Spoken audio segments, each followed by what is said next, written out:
All right, now, everybody. Quiet, listen to me. We're going to start a show. Now, some of you people have been with me before. You know it's going to be a tough grind, but we're going to have a show.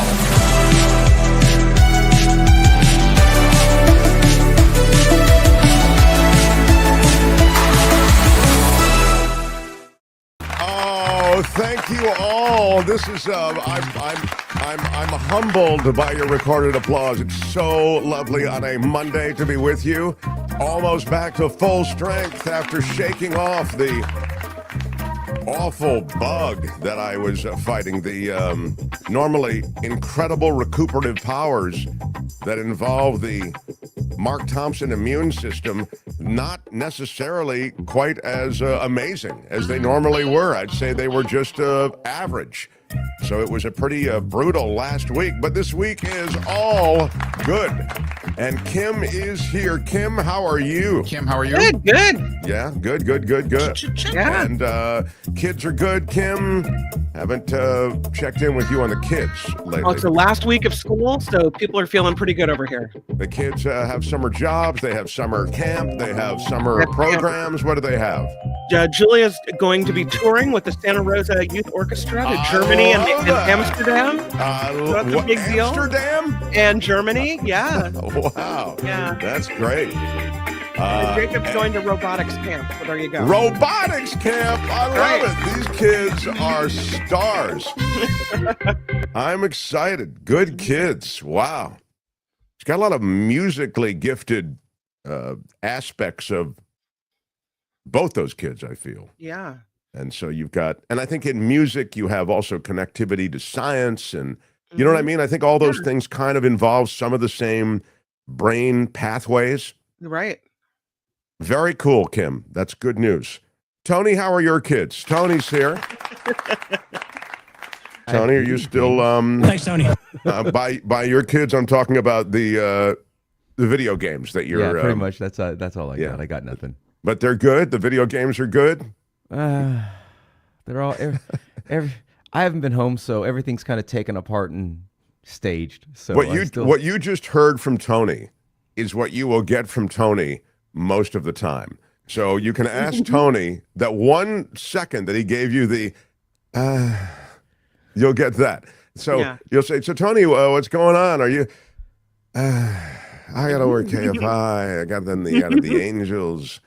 I still got to do that edit on the. It's like he's building an arcade in the garage. I mean, it's a lot of work. Yeah, he's got. He's the guy to do it though, man. It'll get done. It's just time. I just need time, and I'm just not home. I have the carpet in the garage. Like all the carpet for them going in there is already done. Like it's just ready to go.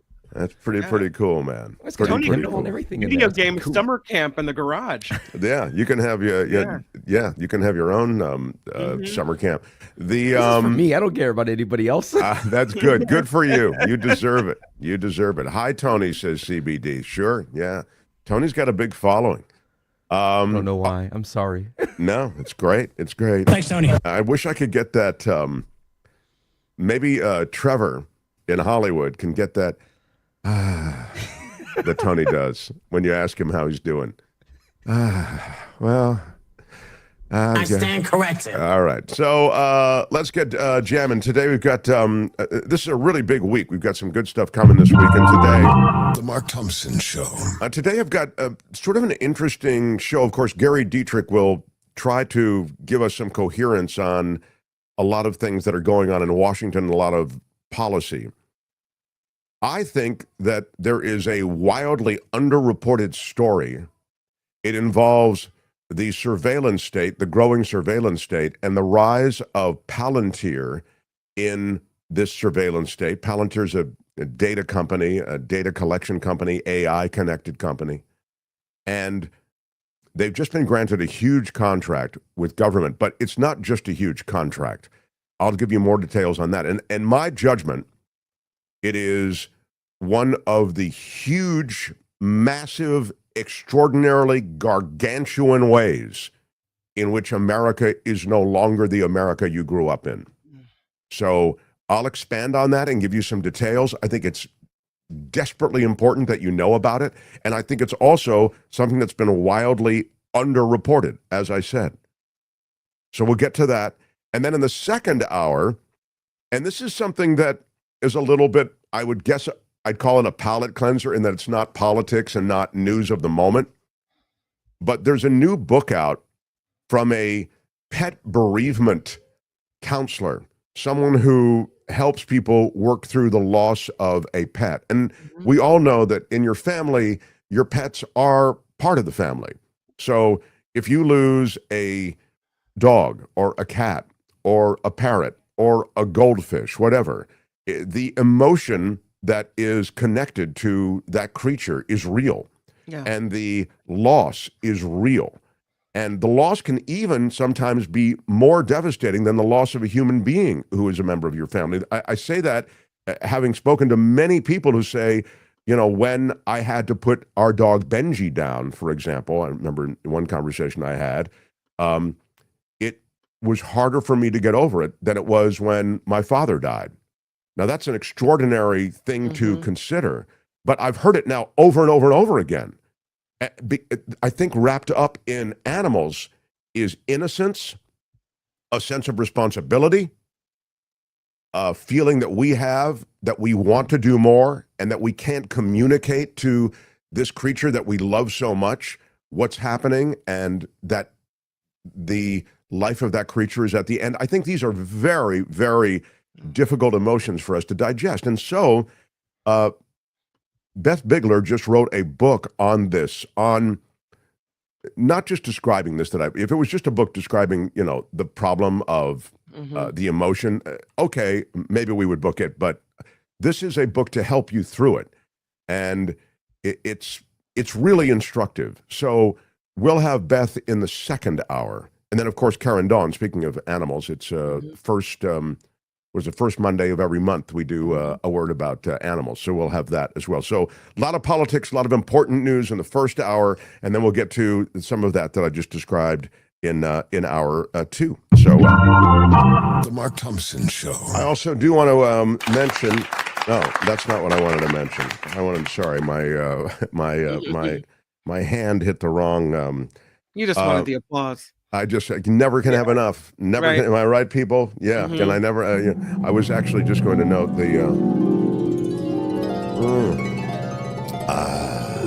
it's Coachella Valley Coffee. If you haven't picked up some, you ought to. It is an all organic offering from women-owned farms across Africa, across Latin America, all across the world. CoachellaValleyCoffee.com puts seed money in all of these women-owned businesses, and they produce some of the greatest coffee, tea, spices you will ever taste. This is literally the best coffee I've ever tasted. Yeah. And I'll tell you that on the website, there are tasting notes on everything, so you know what you're getting. You'll know, I like a really bold, intense coffee. You may like something that's a little mellower, but definitely get on it,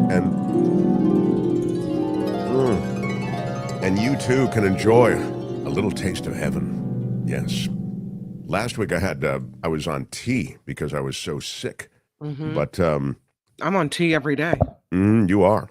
I love the tea. Actually, it was a kind of a happy coincidence that I would, or happy circumstance that I would end up with the tea. Really liked it. So anyway, CoachellaValleyCoffee.com. They're great partners for the show, and I'd love for you to check them out. Use our discount code MARKT, and you get 10% off everything on the site. You can fill your cart with anything you want on their site.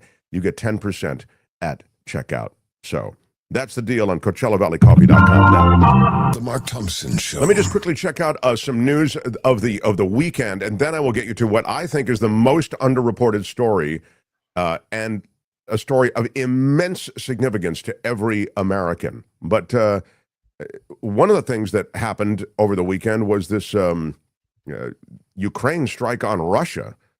Pretty big. I mean, it's also pretty big because it changes a lot of things in the calculus of the Russia-Ukraine showdown, meaning all of a sudden Ukraine looks to be capable of doing things in Russia. I mean, this strike, of course, occurring in Russia. It was a Russian airfield hit. It was a major drone attack, and that is, again, a technological strategy in prosecuting this war that we really haven't seen a lot of. And I I believe Tony's got some. This is from a retired military guy, and also Adam Kinzinger, who used to be a pilot, on CNN yesterday, talking about the power of this strike, the way it does perhaps change the footing that Ukraine is on vis-a-vis Russia. Vis-a-vis is, I think, a ding word. And it's a hyphenated word, but all right, I'll take it. And, yeah, I don't know if that's a word. Yeah, okay, Kim. I mean, she's Kim with the... She's kind of liberal with a dinger. All right, well. All right. I think maybe you've misdinged yourself. Oh, okay, well, I'm sorry. I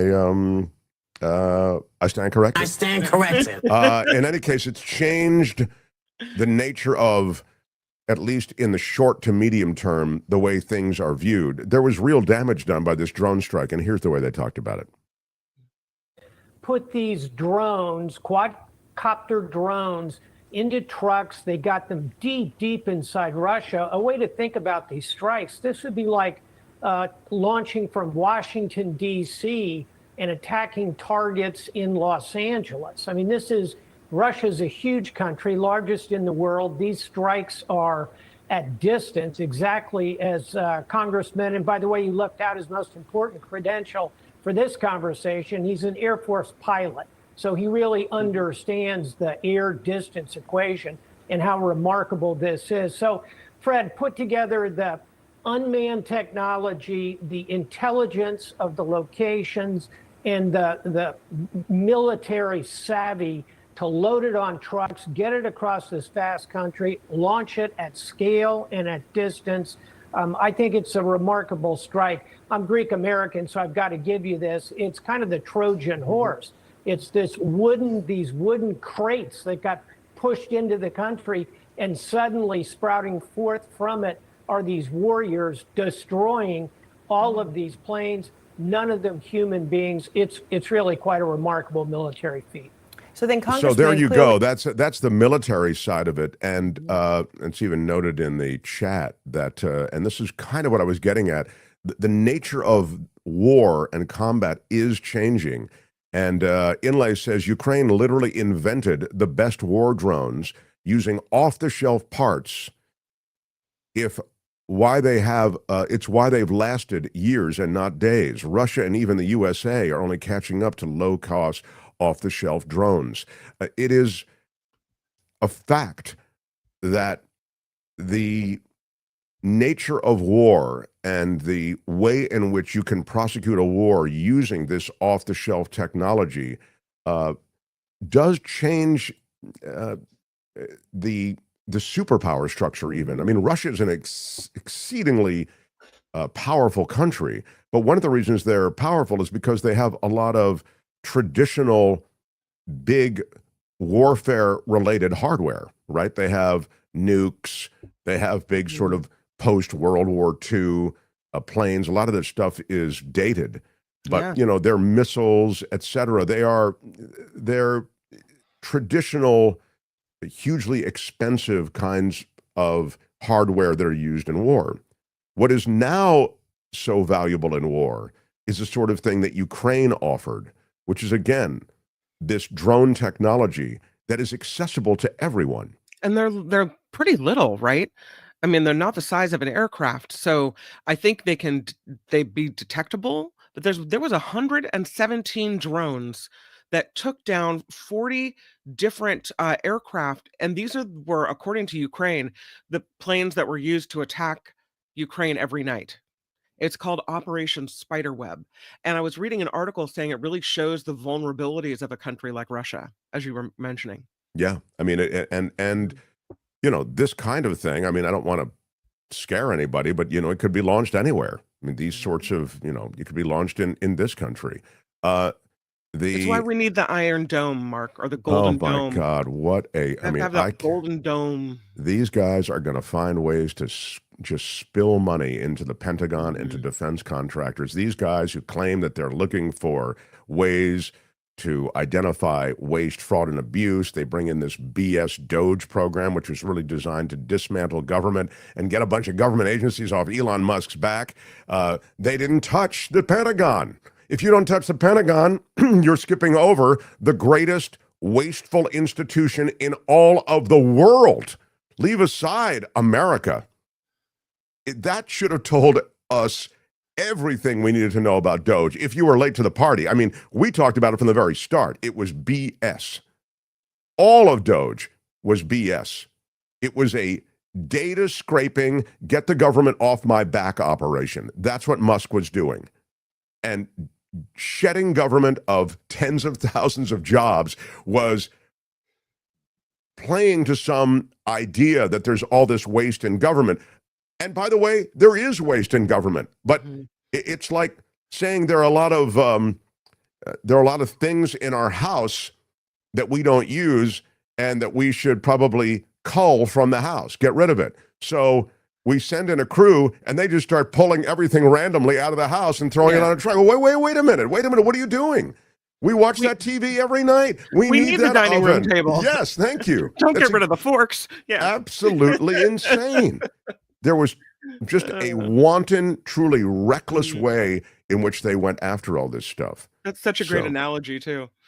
Utterly absurd. Can I read you this thing about Ukraine and that Operation Spiderweb? Please. Because this is fascinating. So this from Reuters, this has been in the works for 18 months. So this has been a long time planned.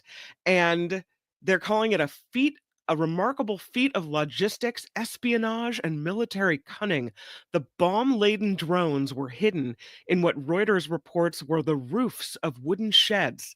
The sheds were then loaded onto 18-wheelers and parked near military bases as deep into Russia as Siberia. And then the roof panels were remotely lifted up so the drones could fly out and stealthily begin their attack. I mean, this is crazy. They say the operation likely required recruiting Russians to assist throughout the smuggling network where all of these panels were stealthily stored. So that's fascinating. Yes, it's fascinating. And that's the Trojan horse part of it that he was talking about. Yeah. It didn't look like you were moving missiles in or something like that. The traditional things that might have shown up on Russian radar figuratively, meaning just Russian attention, would have been peaked by something like that. It didn't show up that way. So yes, really wild. Mike Pompeo, who I have no particular love for, is warning against the U.S. recognizing Russian control of the Crimean Peninsula. You know, he was Secretary of State during the Trump first season, the first 4 years. He said it would be a mistake of epic proportions if the U.S. recognized Crimea as Russian territory. He says, I get the frustration. I'm not naive about what's physically possible in this moment, but that doesn't mean one should go and say, and we are giving up for all time. So he's trying to communicate in some way the need to hold firm with Russia. But as you know, we have a president who's ready to roll over for Russia. It's unclear if Trump will retreat from that position because he seems oddly cowed by Russia in some way. I mean, David K. Johnston talks about compromised aspects of Trump's history that might involve Russia. It might involve debt. That's what David K. Johnston feels. He feels it's money related. He doesn't feel like it's some, sex tape or whatever that might be. But in any case, that's Pompeo, and that's the deal on Russia. It doesn't appear that negotiation is proceeding, right? I mean, that's so. But this punch in the face that Ukraine has pulled off might change things, although it's likely going to be greeted with a tough retaliation. And maybe this is an escalation in this conflict that takes it to another level. So, just because we're talking about things going on in the world, Trump and President Xi are supposed to talk this week. They're supposed to speak about tariffs. The word is from Kevin Hassett, who's the National Economic Council Director there at the White House. President Trump, we expect, is going to have a wonderful conversation about the trade negotiations this week with President Xi. That's our expectation. Yeah, a wonderful conversation. China has a 30% tariff level for goods coming into the U.S. That's reduced from the original 145% that Trump levied in Liberation Day hysteria. This 90-day reprieve from that 145% tariff was given with the intent of them getting together and negotiate a wider trade deal. So that is what supposedly is in the works. And that's a bit of what's going on in the world. I think one of the disturbing things that happened also over the weekend was that bombing with a Molotov cocktail of, it was a Jewish group getting together to remember the hostages taken by Hamas. Wasn't it, Kim? That was the, I think that was the essential reason for them all getting together. And this bomber, I call him a bomber, with the Molotov cocktail, threw that into the crowd. Yeah, they were calling for the release of hostages in Gaza. And this man, who is this 45-year-old guy, is now being charged with a hate crime. No one has died in the attack, but there were several injured, is what I understand. Yeah, I was reading that one of the Yeah. one of the witnesses said it was like the skin was melting off of the bodies. I mean, it was Horrible. quite horrible. Yeah. Yeah. So one's in critical condition, I think, and the rest Yeah. are in the hospital. These are people from the age of 52 to 88. So it's, you hear something like this and you think this doesn't happen in America, that, people on the street protesting for, one cause or another are celebrated in their right to do so, and they're not physically attacked for it. So. Yeah. Well, I mean, I can speak for all Americans when I say that I'm sure relieved that Kash Patel and the FBI are on it, everybody. Am I right? I mean, yeah. There's no one I'd rather have on the case than Kash Patel. Kash Patel, who does run the FBI and is basically a Trump lackey, right? In fact, Patel is someone who has created such discomfort at the FBI that people are resigning. And the FBI, it's suggested, has been so thoroughly compromised, it's going to remain a threat to people unless drastic measures are taken. That in the book from Kash Patel. He wrote that before he took over. Now he is thoroughly compromising the FBI. And in fact, to handle leaks, he's forcing employees to take polygraph exams. Agents, of course, have been forced out, as I mentioned. Many have resigned, and others have been demoted or put on leave with no explanation. This is the way he is handling the FBI.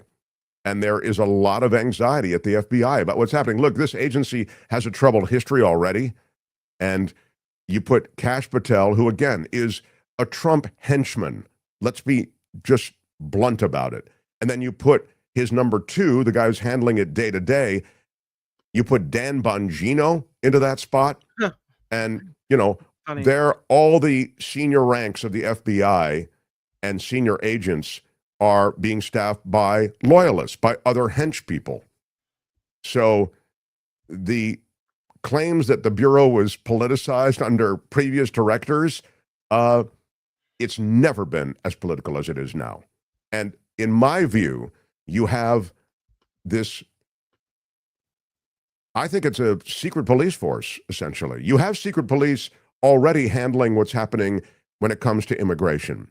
You have masked, unidentified military / Justice Department / law enforcement officers plucking immigrants who are there for legitimate legal court reviews of their case. They've come here for asylum, right? So they've fled violence.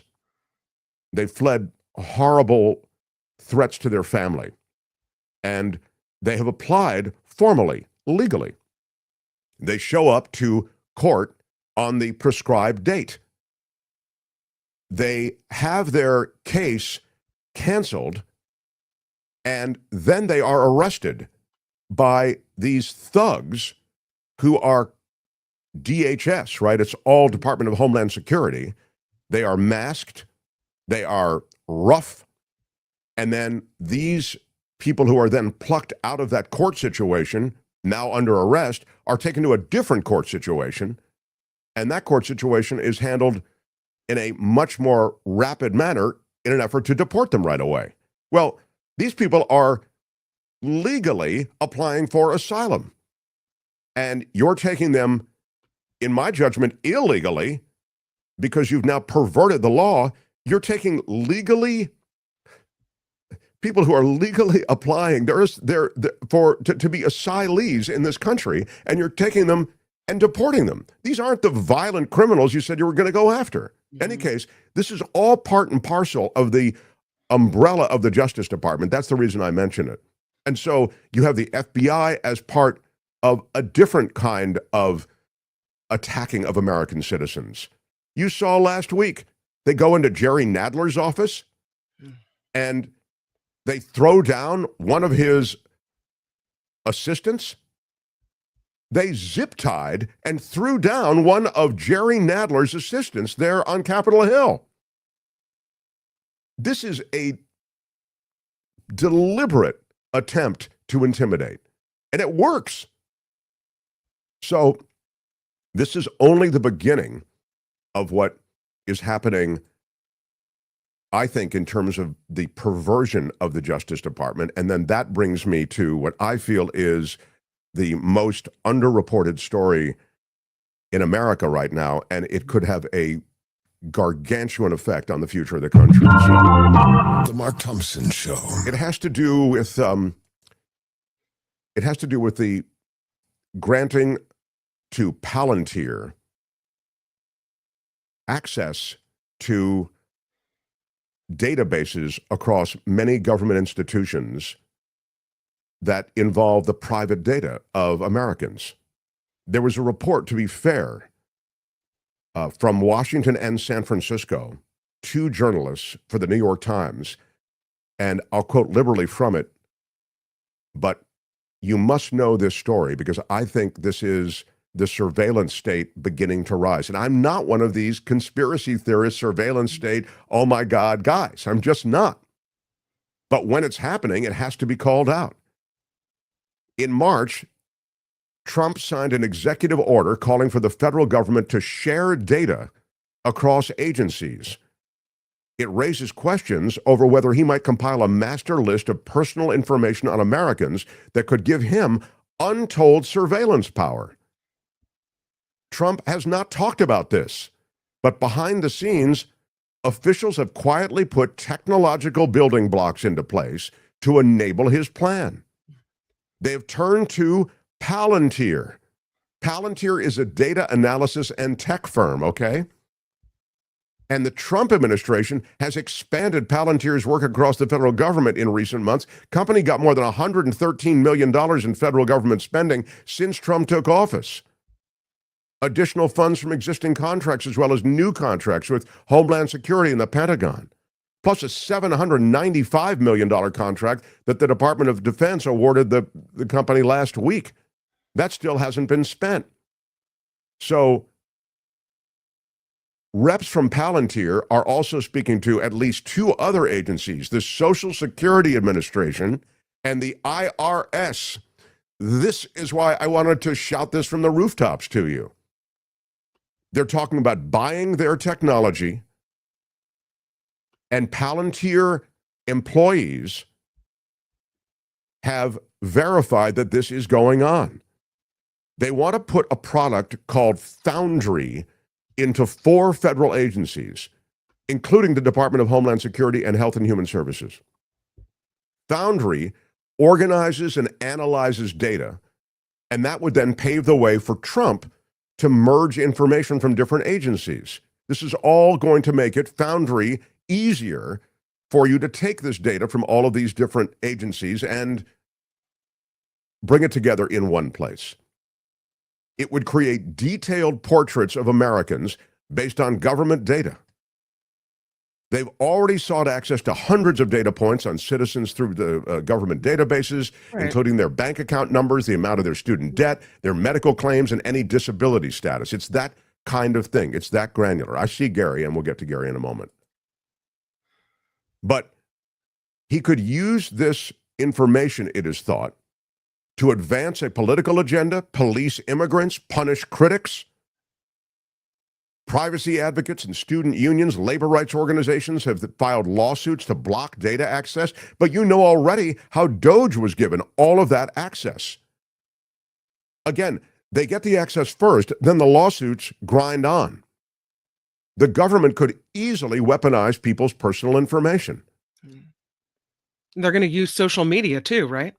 Exactly. They're going to search people's social media. So they'll know who you're connected to, what you're doing over the weekend. They'll get it. They've got it all. Palantir's been supercharged by Elon Musk because Doge, according to 3 Doge members who worked at Palantir, Doge, it was, Palantir is kind of adjacent to, run by Peter Thiel, founder of Palantir. It was granted access and is connected to the Doge effort. Some current and former Palantir employees have been unnerved by the work, says the New York Times. The company risks becoming the face of Donald Trump's political agenda. Could be vulnerable if data on Americans is breached or hacked. Several tried to distance the company from the effort, saying any decisions about a merged database of personal information of Americans sits with Donald Trump and not the firm. 13 former employees signed a letter. They urged Palantir to stop the efforts with Donald Trump. The data that is collected for one reason should not be repurposed for other uses, says the letter. Combining all that data, even with the noblest of intentions, significantly increases the risk of misuse. Not to mention the hacking that I just talked about. This goes on. Palantir, of course, isn't commenting. We act as a data processor, they say, not a data controller. Our software, our services used under the direction of organizations that license our products. These organizations define what can and cannot be done with the data. In other words, we're just data collectors, dude. What they do with your information, that's not Palantir. That's Donald Trump. Take it up with him. Again, this has not been talked about by the White House. They aren't commenting when asked about it.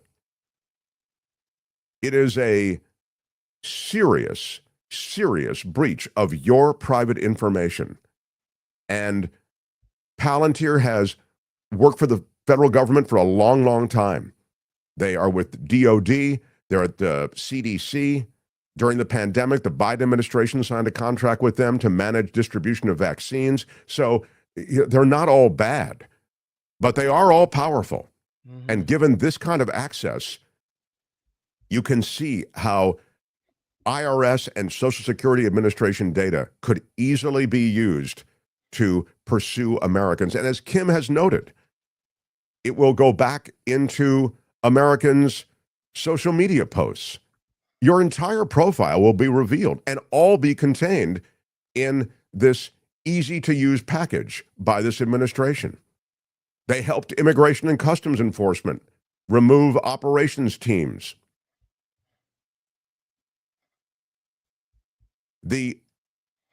I'll link to this piece in my social media, but I think it's something that you really need to know. Current employees are discussing the implications of their work and raising questions internally, said one person at Palantir. Last week, a Palantir strategist, Catherine Martin, posted that she was departing the company because of its expanded work with ICE.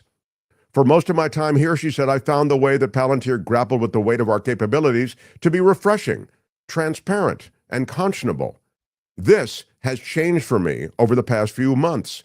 For me, this is a red line, and I won't redraw.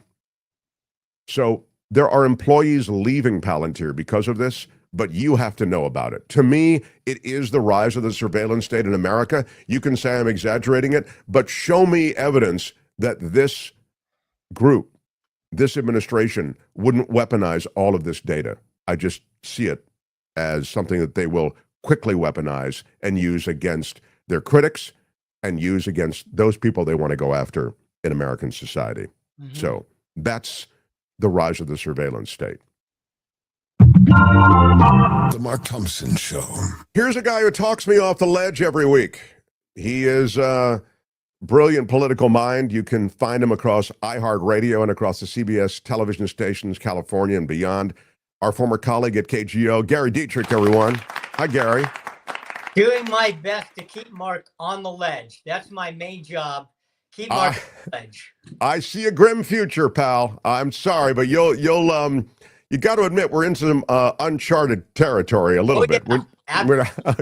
Absolutely. Hey, okay. I don't blame you for tiptoeing along the ledge, Mark. We just don't want to see you take the nosedive, bro. All right. Thank you. Thank you very much. Gary, I want to start with Ukraine because I'm interested in sort of the political disposition of this government and this administration toward the Russia-Ukraine situation, which has changed first diplomatically, because you saw Trump even in public remarks say, hey, Putin's surprising me. I don't know what he's got, kind of what's gotten into him. And then you see Ukraine bloodying Russia with this drone strike over the weekend. I'm wondering if you can work sort of that situation and the political calculus of it. Yeah, well, I think you've hit on some key points here, Mark, and that is, Trump. I mean, his loyalties run thin. So anybody that thinks he's, in Putin's pocket or vice versa, Trump's in his own pocket. In other words, I think he really thought that he could, through the force of, personal persuasion, et cetera, kind of bring Putin around. But I think he's come to the realization that many have had for a long time that that's not likely to happen.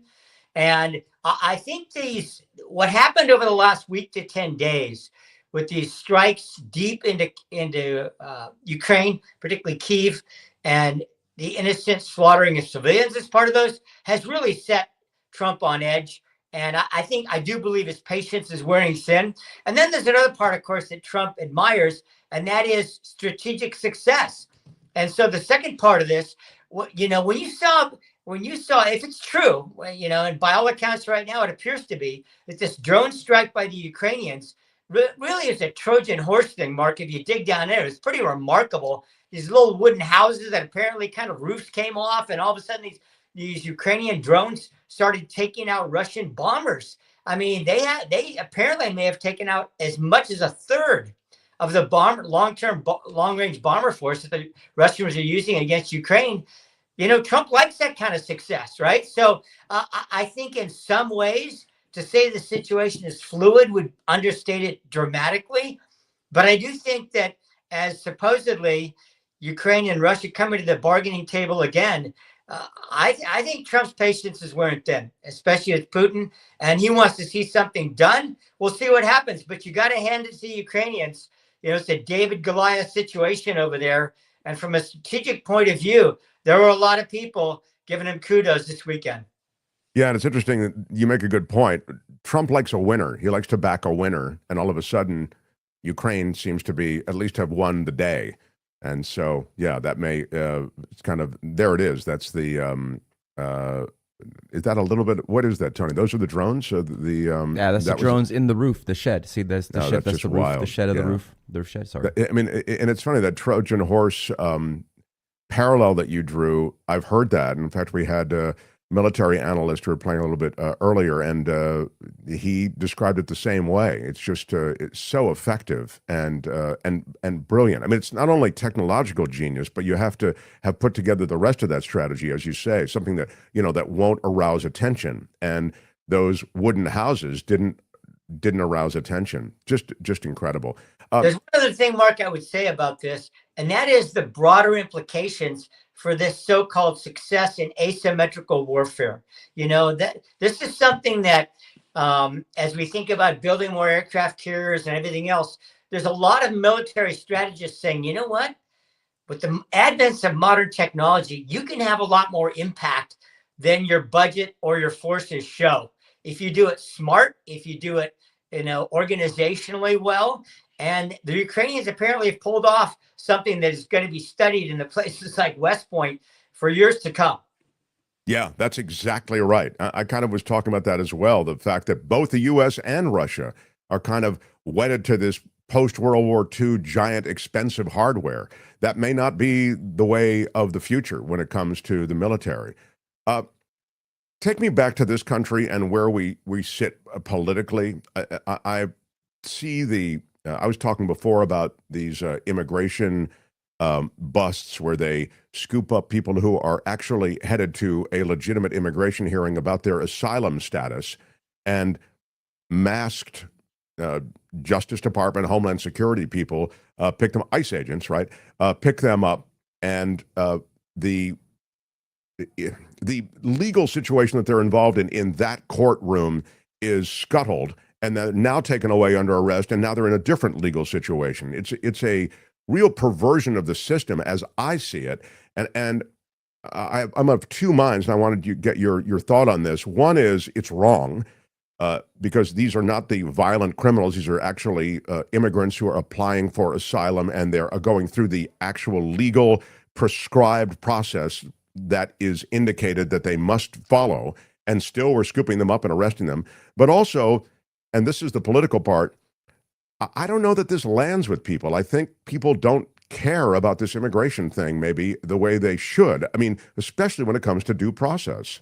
Yeah, Mark, I think the challenge for the average American and all this immigration stuff is kind of exactly what you're alluding to. There's just so much constant barrage about this issue, trying to keep track of the different scenarios, the different cases, the different raids, the different courts.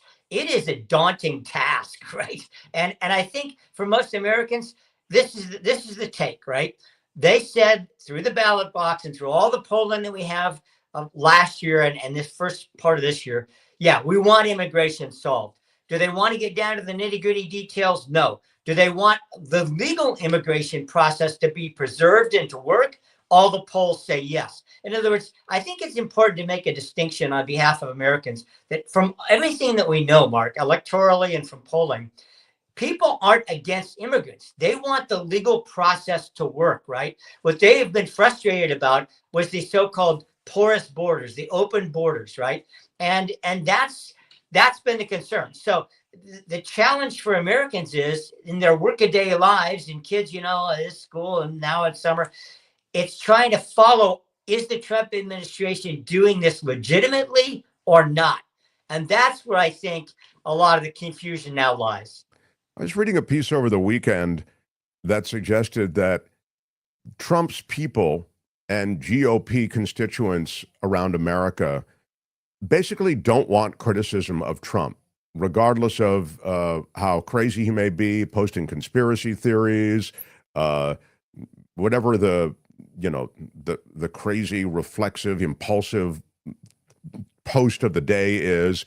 They also don't appreciate GOP turning on Trump, questioning him about the big, beautiful bill, all of these things. There seemed to be, in this piece I was reading, a solidarity with Trump supporters that was really almost cult-like, And I'm wondering if everything that you review, because you just have access to so much more, and you also speak with so many people, you have such access that way, if things that you're seeing also sort of reflects this strong cult-like support that Trump has, and dare anyone to step out of line. Well, I think, Mark, the way I can best ascertain the current American electorate and the current American populace is sort of in three pots, okay? I think you do have the always Trumpers, the Trump true believers, who fall into the category you're talking about. He can do no wrong. We're not going to question it, because even if it's in a Machiavellian sense, the greater purposes are such that we're not going to question it, right? We're not going to weaken our guy or the GOP in any way. So you have that third. Then you have the third on the other side, of course, the never Trumpers, mainly Democrats, but certainly a chunk of independents and even some Republicans who say, this guy's gone off the rails. I'm not going to support anything he's about in any way, because I don't trust him in the slightest regard, right? And then you've got this middle third of people who really want some of the basics of the Trump agenda to succeed, like immigration, right? Like an economy that's working and humming along, like a United States that's a bit more muscular on the global stage and doesn't feel like it has to take a back seat. And that third of people are the proverbial swing voters, and there's even some in the Democratic Party. There's more in the Independent Party and some in the GOP who are skeptical of Trump himself and some of his policies, but want those broader, big agenda items to succeed. Does that make sense? Yeah, no, it makes total sense. And you're right. I mean, some of that is transactional, like the last thing you mentioned. Like, just I've got stuff that we got to get done here. I can't get distracted with the fact that the guy's a loon. So, yeah. In fact, Tony, I wonder if I could play for Gary a little bit of what Russ Vought said. Russell Vought is, of course, the OMB head, but he's also the primary author of Project 2025. And you'll remember that leading up to the election, Trump knew nothing about Project 2025. Project 2025 had some stink on it. I'm guessing, in retrospect, Gary, that probably a lot of people didn't even know what Project 2025 was or care. But we, those of us who watch it on a granular level, we were all concerned about Project 2025. Anyway, the, of course, agenda of Project 2025, we've seen very much in play, right? The dismantling of government, the key being privatization, ultimately, of a lot of these government agencies or government services. So he was asked on CNN about Project 2025 and how it fits into the Trump administration. Go ahead, Tony. One of the things that you have become known for is that you were one of the architects of Project 2025. And one of the things that was noteworthy during the campaign was that President Trump really distanced himself. He said he doesn't know anything about it. It's not something that he had any knowledge of. But obviously you did, and you're now there. And I just want to show our viewers just some of what was on your checklist. A lot of them have been checked off from Project 2025. There are others that are kind of in the pipeline, including ending funding for PBS, NPR, and many other things. Is it fair to say that what you are doing now is, in part, enacting this very document that you and your colleagues worked very hard on, Project 2025? No, of course not. The only people that are delusional about whether the president is the architect, the visionary, the originator of his own agenda that he was very public about throughout the campaign, in which you are seeing him in rapid fashion go through and accomplish, are his adversaries. And I think it's one of the reasons why you had to have the last segment with the leader of the Democrats, who are in such disarray, because instead of talking about the real issues of the forgotten men and women, they're coming up with these fake news stories. I'm not suggesting that he's not in charge. I'm just saying that now it's pretty clear that what he wants to do and what you planned are dovetailing. I think the president was very clear with his agenda, and he is going forward with that agenda, and he has been at the helm and the originator of all of these ideas. Okay, last question. Other recommendations from Project 2025: eliminating the Fed, privatizing Fannie and Freddie, banning medication abortion. Are those still on the agenda? What's on the agenda is what the president has put on the agenda, most of which he ran on. And you will continue to see the things that he's interested in doing, and those people like me will be executing that vision. Yeah. Okay. So I think, of course, that's rhetorical smokescreen. The agenda is dictated by Vought and Project 2025. It's my opinion.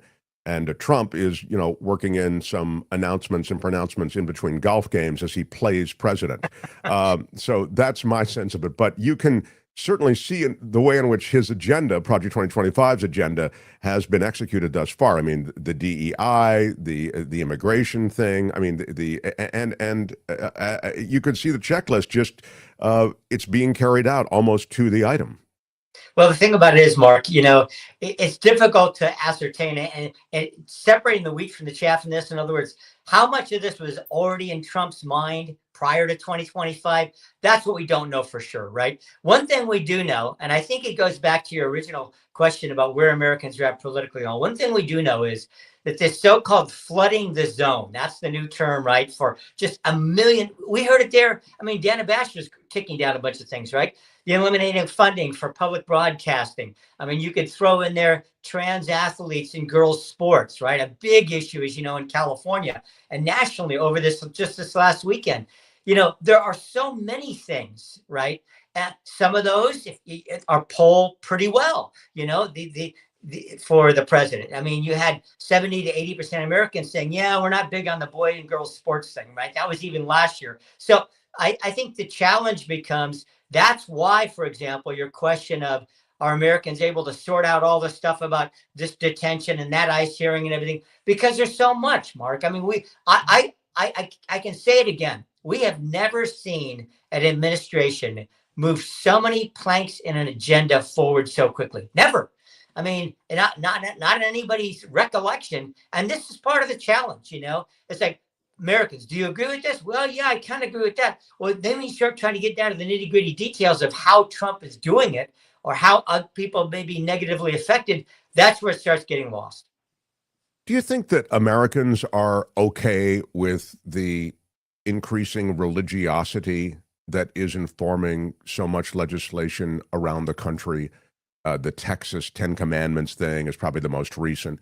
But you see the way in which religion and those who have a strong adherence to a real, almost alt-right kind of extreme view of religion, and Mike Johnson might be the highest profile example on Capitol Hill, how there may be an agenda related to that. It was mentioned slightly in all of that. You could sort of suggest that the mifepristone, like getting that off the market, making the medical abortion bill no longer available, how that might fall into that category. I'm not suggesting that on abortion that necessarily puts you in the category of an extreme right-wing Christian flank. But I wonder if you could speak to the way in which religiosity is informing so much of what's happening in America right now. It feels as though a lot of that crew is now in power, Leonard Leo and the like. Yeah, well, I would say that certainly they have a lot more power than they did in the Biden administration, no question about it. I mean, but part of that is the nature of politics. I mean, when you look at when people are asked, Mark, like going into elections, this is pretty routine. How much is your faith going to influence your vote on a variety of things, right? To be honest with you, the people that put that as their top agenda item, usually it's somewhere around 15%. So much of the things that we talk about, do they have religious origins? Well, I don't know. Do they have religious affinity? Well, they could. For example, boys and girls sports. That's something that's, is broadly adopted by Americans right now as something they're not generally supportive of. How many of those people in that specific instance, is that a religious motivation or just a more quote unquote, this is the way I was brought up, or I don't want my daughter to have to deal with this? I mean, even Gavin Newsom, supports that position. Is his a faith-based position? I don't think so, based on everything we know. He hasn't expressed it in that vein. So you see where I'm going with this?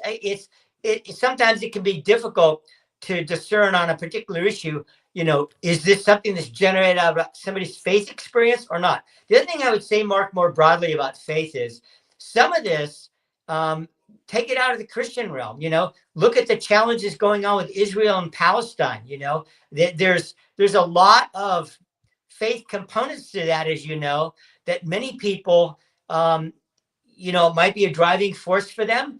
For other people, it's like, really, it's not about Jews and Muslims to me at all. It's about innocent people being killed. So there's another example where sometimes these things have religious undertones or inclinations. For many people, they don't. That's a fair point. Tell me what's happening at the FBI with Kash Patel. I'm reading more and more that there are issues at the FBI. Patel putting more and more of FBI employees and agents to polygraph exams, to test loyalty, to find leaks.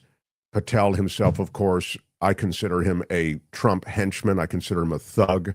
He is running that agency in that way, where he's purged the agency of any agent or any official that he feels doesn't show enough loyalty. The litmus test is that J6 question,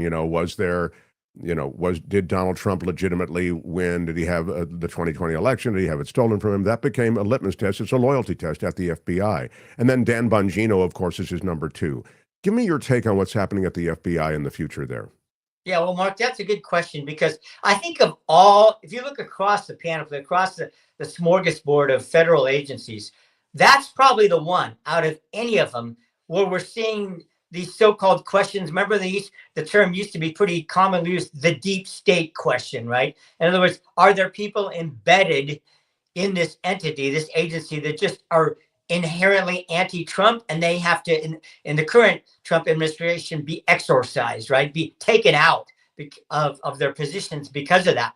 You know, you see that in different ways. It's brought up sometimes at Health and Human Services with RFK and others, but where you're really seeing it is in the Department of Justice and the FBI. So, you know, there's going to be a lot of scrutiny of this. No doubt there already is. You're pointing it out, you know, about, you know, I don't think the average American wants anybody, especially something like the DOJ and the FBI, to be loyal to a personality or a personage. That's not the average American's idea of how this thing's supposed to work.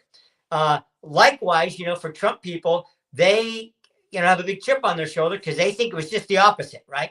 That at the start of the first Trump administration and through the Biden administration, you know, that they were coming after Trump. I mean, it was, you know, the deck was stacked against them. And so in their view, this is just sort of righting the ship. But there's going to be a lot of scrutiny of this, and there's no question about that. You know, the proof is going to be in the pudding, Mark. I mean, if some things are overlooked that ought to be investigated when it comes to Trump actions or Trump official actions, that's when we're going to know, hey, you know what? The pendulum's gone too far the other way. My last question, I'm keeping you a little over time, but my last question to you is news that came out around Tulsi Gabbard, and she's the director of national intelligence, and the intelligence briefings that the president usually gets. Apparently, Donald Trump doesn't take them. He gets an average of one briefing a week, and he pays little attention to it. He doesn't read anything, is what is being said. This is word that's coming out from people within DNI, or within the intelligence community, I should say, and from DNI, the director, Gabbard, she's saying she's looking for different ways in which to present the information to make it more palatable and engaging. He watches Fox News. That's really all he does, apparently. He watches television. And so she's now looking at ways of reconstituting the briefing. Instead of a briefing book, instead of a briefing sheet, they've tried condensing it, making it a one sheet, etc., using his name a lot. None of that works. So what they're trying now is to give him a video offering that looks like Fox News Channel with an anchor and all that sort of thing. Can you speak to that? It to me, it's somewhat alarming. Well, look, has anybody ever seen Donald Trump walking down a walkway outside the White House with a briefing book in his hands? I never have. Never. And you know, and that's not. He doesn't need to, Gary. He knows it. What? It's all right here. Well, no, and I think to your point, Mark, I think this is really interesting. And does it signal a change in our culture, or is this just Donald Trump writ large, right? And my point is simply, look, the larger American populace is reading less and less, and dramatically so, right? I mean, this is part of the challenge with the demise of the print media, right? I mean, seriously, I say this more broadly and culturally speaking, that have we reached the first president for whom the briefing book does not work, right? He is not going to sit down, you know, at 1 o'clock in the morning at the end of his day and flip open that binder, or get up at 5:30 over his first cup of coffee and start flipping pages. You know, I just don't know whether this indicates a complete shift in the way information is going to be consumed inside the White House, like it isn't, you know, at a Starbucks. I mean, where you used to see people opening up a LA Times or New York Times or a San Francisco Chronicle, you don't see that anymore. You just don't. And so that's going to be the question. It's just that I expect the average American may not be reading as much, but I expect the president to maybe read the briefing material. Sorry, he's not just some guy at Starbucks. Right. Well, one thing we know is that Trump likes to talk. He likes to give and take, the back and forth about verbal briefings. He likes that exchange, right? He is not a cerebral kind of a guy that's going to sit down and pore over documents to make his decision. He likes, I mean, part of what I think is remarkable, Mark, are these constant press gaggles and open meetings inside the Oval Office, right? Where he'll bring in a head of state, have a bunch of cabinet secretaries sitting around, and then press behind him. And we're watching policy making kind of unfold in real time. Does that make sense? Yeah. I mean, this is sort of part of the whole new way that policy is debated and discussed and made over TV. this is Trump, and is it just him? And in 3.5 years that vaporizes and goes away? Or is this part of the new reality that new media is helping shape the way even the Oval Office processes and digests information? Let me weigh in on that. I think it is absolutely Trump. I mean, you so correctly identify the fact that he wants to be on. Why have a meeting with this guy if it's not televised? Give me the cameras, give me the press. Now I'll meet with this head of state. Absolutely Trump. He's a performer. It's all theater. Then he wants to go play golf. So the idea somehow that, it's going to continue on because it's new media, no. I would say, it's my opinion, again, that this is Trumpian. And, he, in a way, he's a host. He hosted The Apprentice, and now he's hosting the presidency. So I love our time. I've exploited you. I'm over time.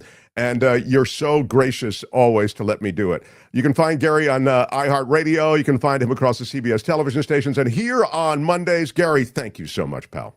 Thank you, Mark. Have a great show. Okay, thank you, pal. Gary is brought to us, of course, by Bill Campbell at Remax Gold. Love Bill Campbell.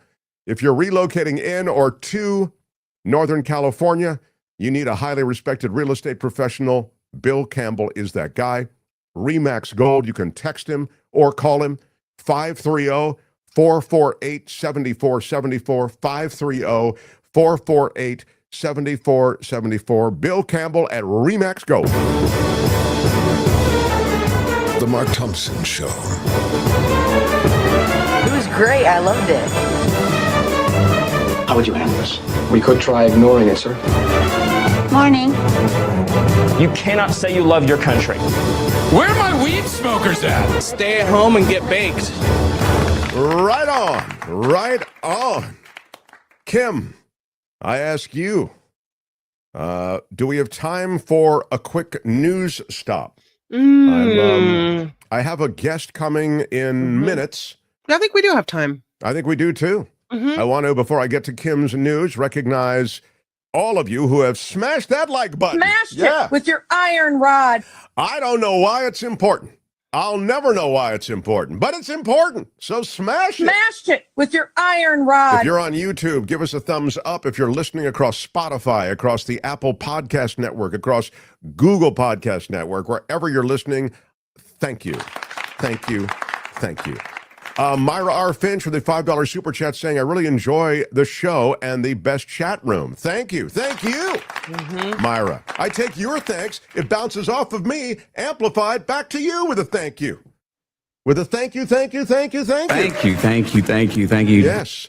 Love the show, says Jim Eaton. Thank you. And I take your love of the show. It bounces off of me, and I love your show. So thank you. Thank you so much. Kelly Malloy with a $2 super sticker. Thank you, Kelly. Appreciate that. Noe Marie Clarity, longtime viewer, listener of the show with a $5 super chat. Sounds like I'm getting arrested if they can get into social media. Yes, that's the thing that we all fear. Like, is dissent in America going to be the kind of thing that'll get you arrested? Now, they won't arrest you for dissent because that would be un-American. We are a free country after all, right? They'll make up something. That's why the access to IRS, they can concoct any number of things. I mean, my God, you know, our history is replete with examples of people being jailed for reasons that are completely concocted. So they'll get into your social media, your history, and they'll scoop you up for other reasons. Jim Eaton with a $2 super sticker. Thank you, Jim. Here's to Little Houses, says Harry Magnan. Freaking brilliant. Yeah, really, the drone strike was really extraordinary. Please, Mark, don't apologize for getting mad, says Richard Delamater. If you didn't, then you'd be less than human. We're mad. Get mad with us. Yeah, I'm mad. Why are you yelling? Yeah. Let's get a quick, maybe a briefing cartoon, says Harry Magnan. There's an idea for Trump. It's pretty wild when you consider that they have to find some way to get through to the president with information. It's like a small child, learn the alphabet with fuzzy characters on Sesame Street. Thank you. That's exactly it. We'll Let's put on a puppet show for the president. Yeah. Right. Wes says it's alarming because in using AI to do that stuff, The AI is collecting all information that you tell it. That's how it learns. So state secrets get out. Yeah, that's a really great point. Just let me just mention off of this point that Wes is making, we covered the story briefly last week about Health and Human Services. This is the RFK Jr. crew. It's over the CDC, the NIH, and the Health of America in control of these guys. So they put out that's their whole thing, MAHA, Make America Healthy Again. They put out a report, and the report quoted completely fake, concocted studies. The scientific research that they quoted in the report is fiction. It's totally made up. And most of it was AI. It was an AI-generated document. Imagine, you're there running this organization, you're charged with having to serve up a complete report of where you see the nation's health, where you see health strategies going into place, pandemics, bird flu, etc., vaccine recommendations, but there's a number of these, cancer and Alzheimer's research, there's a bunch of stuff that is handled, has nothing to do with vaccines. This guy's in charge of a lot of important stuff. And you just toss it over to AI.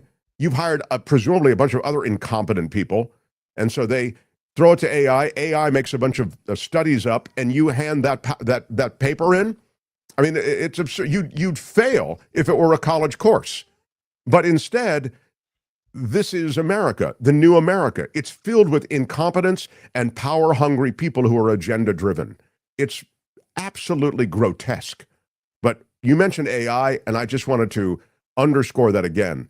They are leaning on AI in a big way to falsify work that they haven't done. So, all right, Kim's News. Meanwhile, Caroline Levitt stands up there and is asked, hey, what about reports that this is AI generated and that the people quoted as participating in these scientific studies being used to create policy say they never wrote any of these studies and they never did any of this work. And she says, well, the Trump administration stands behind everything in this report, and it's the issues are not substantive. It's only the way it was organized. What? Yeah, well, I mean, she pushes back, what are you going to believe? Face. Me or your lying eyes? Right, exactly. So, all right, Kim's News, and we continue, and we'll change gears a little bit. A cool palate cleanser coming up. Mark Thompson Show. The Mark Thompson Show.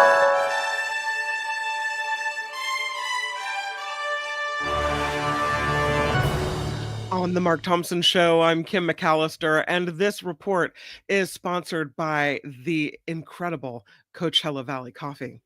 Mm-hmm. Federal prosecutors are charging the suspect in the Colorado flamethrower attack with a hate crime now.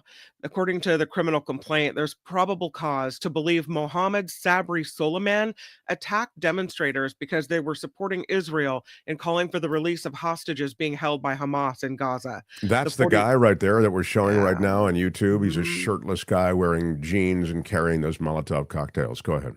The 45-year-old Egyptian man, who is believed to have been in America illegally after overstaying a visa, is due in court this afternoon to face state charges in Sunday's attack, which seriously injured 8 people in the community of Boulder. The Supreme Court is denying challenges to bans on assault-style guns and high-capacity magazines. The High Court turning down 2 cases that challenge a Maryland law banning assault-style weapons and a Rhode Island restriction on gun magazines. The laws in both states remain in effect as a result.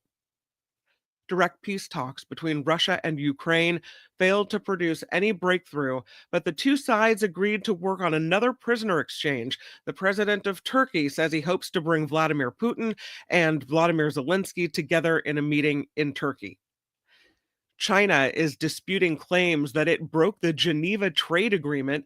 The country instead accusing the United States of breaching deal terms. Comes as trade tensions between the 2 countries are rising again after the Trump administration put more export restrictions on semiconductor design software and chemicals to China, while also saying it'll take away visas from any Chinese students. President Trump's so-called big, beautiful bill now in the hands of the Senate. The multi-trillion-dollar tax and spending package narrowly passed the House. The Senate will take up the measure this week, where Republicans can only afford to lose 3 votes. Democrats say the White House is trying to cut Medicaid and other social safety nets by billions of dollars. The Supreme Court considering a lawsuit challenging the state of Illinois' ability to count mail ballots received after Election Day. More than a dozen states allow mail-in ballots to be received after Election Day if they were postmarked or certified by the time the polls close. But Republicans have looked to get rid of the practice in court. Lower courts ruled Illinois Congressman Michael Bost and two of President Trump's 2020 electors from the state have no legal standing to bring that lawsuit. So it'll be interesting to see how that plays out because it could have national implications. GOP always looking, of course, for ways to suppress the vote in some way. And again, if you're GOP, don't get me wrong, I'm not busting on you. I'm talking about the institution as a party. That's always their effort. They're looking to make it harder. They reduce the number of drop-off locations. They reduce the window that you're allowed to vote. All of these things are designed to suppress the vote. And with enough voter suppression, they're able to carry the win. Senator John Fetterman says the Democrats' handling of the border was a mistake. Fetterman noting his support of the roughly $150 billion in President Trump's so-called Big Beautiful Bill that would go toward the securing the U.S.-Mexico border and ramping up immigration enforcement within the nation. Fetterman says he thought the border was really important and that the Democrats did not handle the border appropriately. Well, I mean, there's not a lot of disagreement about the fact that the border wasn't handled well. Immigration is multifaceted. The border is one aspect of immigration, but it's not the whole immigration deal. So, yes, I would agree, and I think most Americans agreed, and they did so with their vote in large measure, that the southern border was a mess.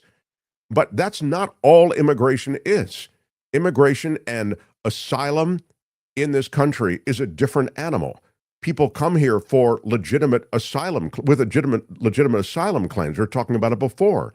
You need a system that can either accommodate them or, and this is a fair point, and I believe that you can revise the asylum laws and you can tighten the asylum laws. That was part of Biden. It was actually, during the Biden administration, the bipartisan immigration bill that provided for more immigration courts, more immigration judges, and a reworking of what asylum would be. These are things that have to be done, and they have nothing to do with the southern border. So, I mean, except for the fact that maybe a lot of people come through the southern border. But you can see how there are facets of immigration that really don't have to do with border security. They have to do with status, immigration status, work permits, the Bracero program, for example, that allowed so many agricultural workers historically to come here to the U.S. legally. I mean, programs like this can be instituted, and again, they have nothing to do with the southern border. So, southern border, got it. Problem. Biden handled it poorly. Democrats weren't right. Got it. But that's only a sliver of what this country faces when you talk about immigration. Summer tourists in Las Vegas will be greeted by an anti-Doge billboard on West Bonanza Road near Martin Luther King Boulevard. A billboard resembling a postcard reads, "Greetings from Death Valley National Park," and then warns, "Heat deaths rise, safety staff cut, made possible by Doge." More Perfect Union is behind the billboard, which is one of 300 placed across Arizona, Nevada, Ohio, Pennsylvania, and Florida. The nonprofit labor advocacy organization is looking to bring attention to staffing cuts brought on by the Department of Government Efficiency and Elon Musk. The National Parks Conservation Association estimates roughly 13% of the National Park Service's staff took buyouts, accepted early retirements, or deferred resignations as part of Doge's efforts to cut the federal workforce. What they've done, though, with the national parks is, I'm glad they've got this billboard there, but it is positively loathsome. This is one of the great jewels of America, and that you could gut the national park system this way, it's sick. It literally almost sickens me that you get rid of, there are a bunch of national parks you can't even go this summer because there's so few in the way of staffers there now. I mean, it's this and the assault on science. I mean, these are things that make me almost literally ill. These are great jewels of America, and they have been instantly, in a 4-month period, derailed. The Atlantic hurricane season here, forecasters predicting more storms than usual over the next 6 months. And lastly, a man is hospitalized in serious condition after he was rescued from 20 feet up a tree in the Hollywood Hills. Look at that. Tony's got the picture there. The incident happened Sunday afternoon in the Mount Olympus neighborhood. This man, believed to be about 30 years old, was in medical distress while he was stuck in a tree canopy. A firefighter was lowered into the tree, plucked this guy out. Authorities have not announced the man's exact medical condition or said why he was in that tree in the first place. I don't know that. I don't mean to laugh, but it just is it's kind of funny. Yeah. Yeah. Okay, this is my last one because I know we have a wonderful guest on the way in, but in the Bay Area, off the coast of the Bay Area, a San Mateo County beach will reopen to visitors today after the waters were closed because of a close call between a surfer and a shark. Jens Heller says he had just paddled away from the shore off the coast of Montera Saturday when something knocked him off his board. Turned around, he said he saw a large mouth clamp down on his surfboard. Heller was able to get back on his damaged board and hightail it back to shore. He wasn't injured in this incident with the shark, but his board has these big, giant shark bite marks all over it. State parks officials say they close the waters for 48 hours, as they usually do after such an incident, but they remind people interactions between humans and sharks are rare, but if you're surfing out there, be careful. Yikes. This report is sponsored by CoachellaValleyCoffee.com. You know it's the best coffee. I know it's the best tea. And you got the good discount from Mark Thompson Show, 10% off by typing in Mark T at checkout, no spaces.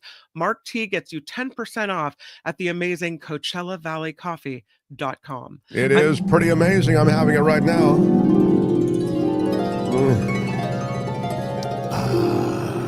Good stuff. I went for the Ocotillo Espresso this morning, and it is magnifico, super magnifico, riquísimo. Love it. Oh, I'm doing the Moroccan mint tea today. Yeah. You're rocking the Moroccan? Yeah. Rocking the Moroccan. Love that. That's right. CoachellaValleyCoffee.com. Use the discount code, Mark T, 10% off. Kim McAllister. This is the Mark Thompson Show.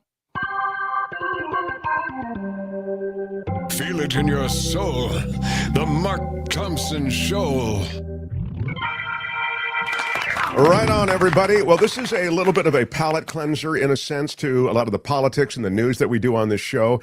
I thought it was an intriguing topic and subject and author and someone who has a history in this space. And here's what it is. You know, the loss of a pet, the loss of our companion animals in our home, in our lives, can be devastating. I mean, can be more devastating often than the loss of another family member. I mean, I hear this over and over and over again. And Beth Bigler is someone who deals in this world of bereavement associated with the loss of a pet. She's helped so many people through this process, through her counseling. Well, she wrote a book, and it's called Honoring Our Animals, 365 Meditations for Healing After Pet Loss. And I thought, gosh, it's different than the stuff that we typically talk about on the show sometimes, but I like that this show has the capacity to handle a conversation like this. And so I'm so excited because I think it's an important conversation and an important process that many of us couldn't be helped by. So how about it for Beth Bigler, everyone? Thank you, Mark. It's great to be here, and thank you for normalizing and validating pet loss grief. Oh my gosh, it's one of those things that hits you so hard. And you point out, and if you knock around on Reddit, you can see all the people that Beth has helped through the years. But you point out in your writings that we do this thing where we go, look, I know it's only my dog, but we're really hit hard by it. Like, we have to excuse it. I know she's only my cat, but she was 15 and we love her. Or we'll say the kids really love her. It's like we have to justify the heartbreak we have, which is sad because why isn't the heartbreak legitimate just on its own? Absolutely. Well, pet loss is in a category of grief that we call disenfranchised grief, which might be a new word for some of the listeners. And a disenfranchised grief is a type of grief that is not socially or culturally acknowledged or mourned. Nobody sets up a meal train for you when your dog dies. And we don't get bereavement days off work when it's the loss of an animal family member. So, because of this already disenfranchised grief in our society, people who are grieving and feeling this loss so deeply often start invalidating themselves. They start saying, oh, maybe I am, quote, too upset or, quote, overreacting. And it starts this whole cycle of shame and invalidation. So not only are we not validated by external forces, we then start invalidating ourselves inside. Oh, that's such a good point. We kind of societally, it's not recognized, they don't have, you don't sit Shiva for your cat, or you don't have a wake for your dog. And somehow, you're right, it's bumped into another category, and so that undercuts the legitimacy of your grief. Wow, that's a really interesting point. So the book is literally a meditation for every day. I mean, it's fascinating. That's why it's 365 meditations for healing after pet loss. Honoring Our Animals is what the book is called. So you really take, and it's not just like a one sentence thing. You really work through a lot of the emotions that many feel through this loss every day.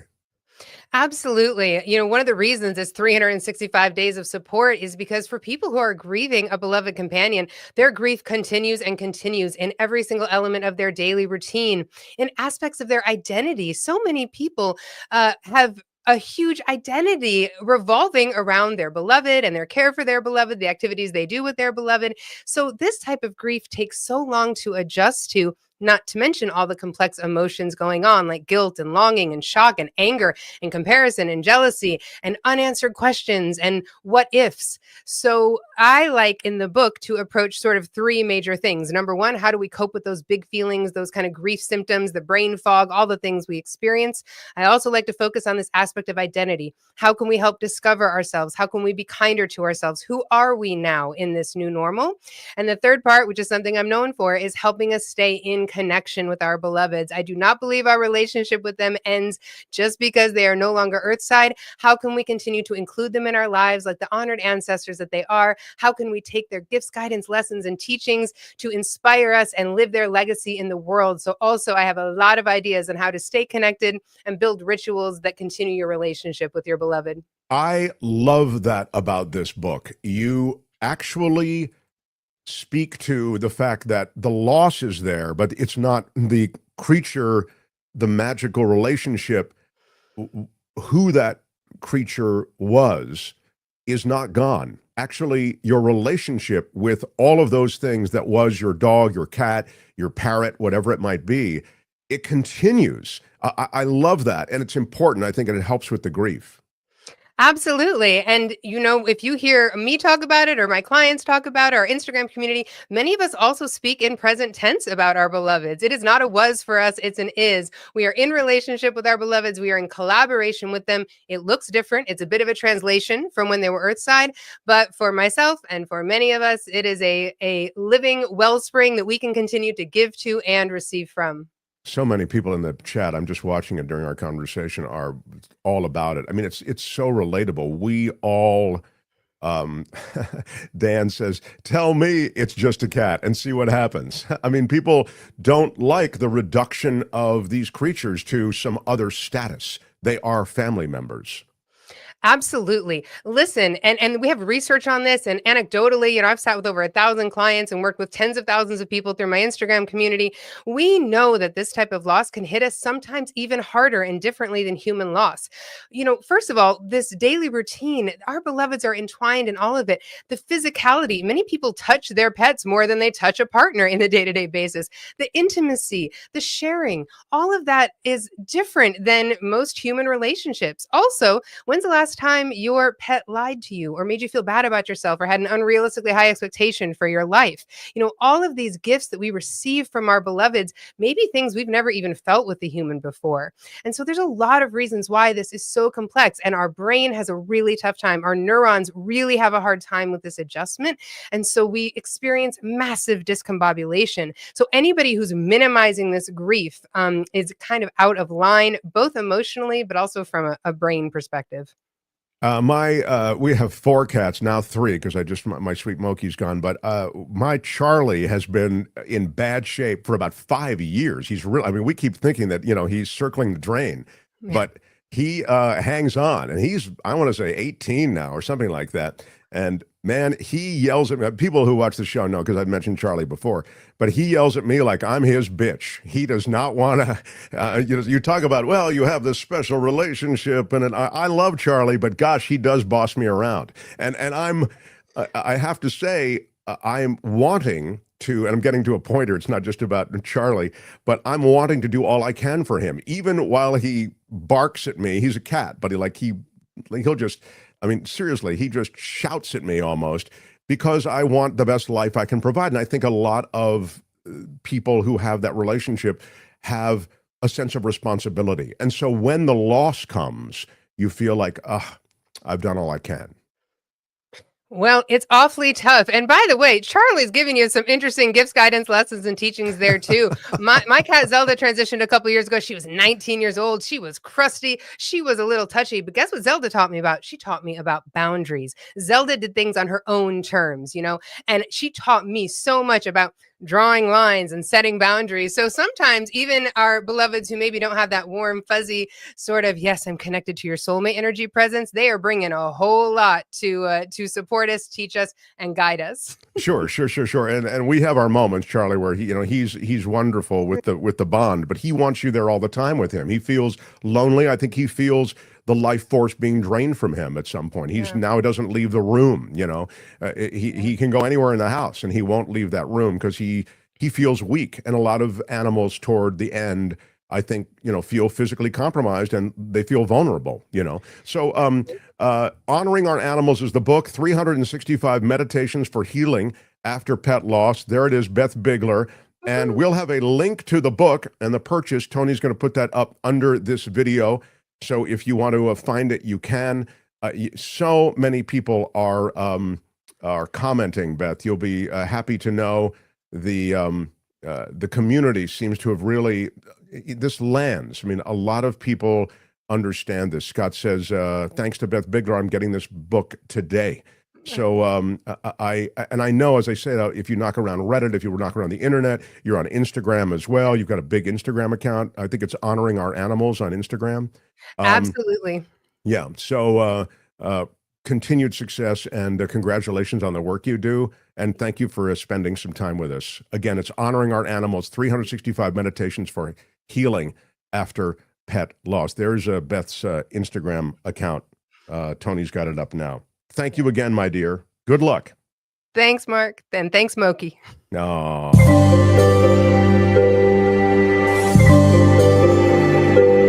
The Mark Thompson Show. My little Moki who's gone, we just got her ashes. It's on the ashes. You have this thing where you go, where do I put the ashes for my cat?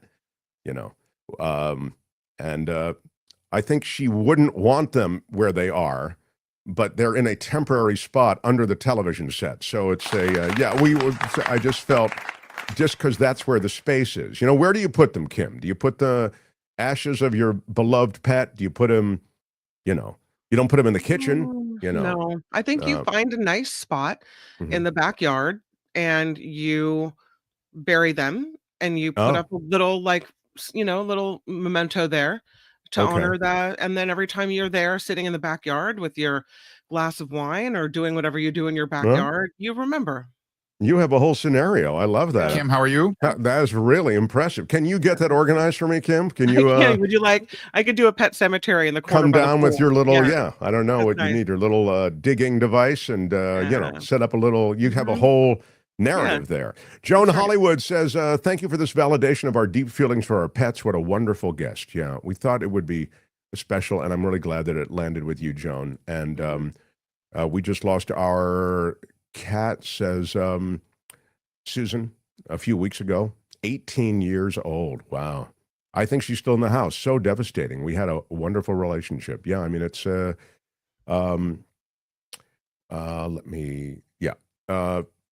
I was watching the chat, and a lot of people relate to this. I mean, again, parrots, cats, dogs, goldfish, it could be any relationship that you have. There's so much emotion there, And so You know what we didn't talk about with Beth? I didn't hear you mention it. We did talk about the book, which she's, I know, promoting, but she has a whole service which I thought was really interesting, of online therapy that she does. So if you're someone that's undergoing grief after the loss of a pet, you can book an online consultation with her, which is very cool, because I think she's right in that, some people might look askance at you if you are really feeling so harshly the loss of a pet that you need to go, to maybe a counselor in your community would go, over your dog, right? But here you have someone that understands and that is offering help to get you through it. So I like that she's doing that. Yes, thank you. I'm sorry I didn't mention that. That would have askance, by the way, is a ding word. Thank you. Thank you. Better than vis-a-vis. Very very true. Very, very true. There are pet bereavement counselors aside from Beth, but I really like her work. And I was just, again, knocking around on Reddit. She's helped a lot of people. And I think it's through that kind of therapy. So she's at honoringouraanimals.com, honoringouraanimals.com. Bravo. Thank you, Kim. All right. Got Kim's favorite pal, Karen, standing by. So we're going to not delay. The Mark Thompson Show. Yes, it's a big animal chunk here today on this Monday. We do it first Monday of every month. It's a word about animals. Now, a word about animals on the Mark Thompson Show. Our guide through a word about animals is Karen Dawn. Hi, Karen. Karen of Dawn Watch. It's a robust Facebook community. It's also there online, and I subscribe, so I get Karen's emails regularly. Kind of a way to monitor what's happening with animal issues and with animals and with the press and media, the way animal issues are discussed. So check it out at dawnwatch.com, and you can sign up like I have, and you'll get it automatically. What's up for today, Karen? Hey there. Before we talk about what's up for today, I just want to thank you for that beautiful segment with Beth. And what I feel so honored. I'm so thrilled to be have her precede the Dawn Watch segment. I have to share that when Buster Dawn died in 2009, I had a piece in the local paper remembering Buster Dawn. And it had a photo of Buster and me together with him doing his morning exfoliation treatment on my face.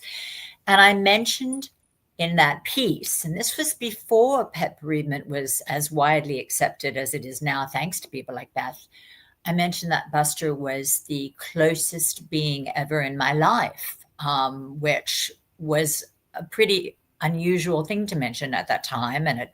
But sure, I had other family members, but I didn't sleep with them every single night as an adult, and people would have looked askance if I did. That was for Kim's askance there. I will never forget that the week after that piece came out, I was at the local market in the Palisades on the Sunday morning, and a complete stranger came up to me and asked if she could hug me, and she wrapped her arms around me to thank me for that piece, and particularly for being willing to say out loud that I had never been closer to another being than I had been to Buster, because she had felt exactly the same and felt like she, society treats her as if she's some kind of freak because she feels that way. So I've talked to so many people who say they will never get over the loss of dog, cat, fill in the blank, because of that relationship you described. I remember being in Bed Bath & Beyond. This is a few years ago, another cat that, again, you have to make this horrible decision, and it's the most beautiful decision on one level, but horrible on another. And I just started weeping. Bed Bath & Beyond. It was like weird. Like it was a day and a half or 2 days after, and I was inconsolable. And you're right. You choke down that emotion,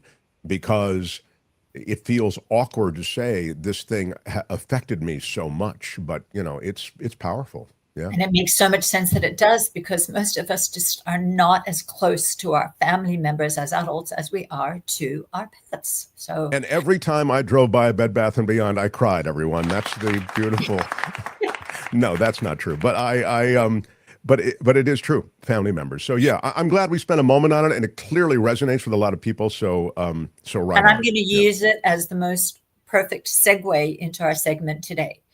Because what we're talking about with that segment and with Beth is that society does not treat society and our laws, and I've mentioned this before, our laws are generally out of touch with the way that most people feel about animals, just like what is socially acceptable to say is out of touch with how most people feel about the animals in their family. And generally, animals are the whole animal thing can be looked on as sort of lesser and less important.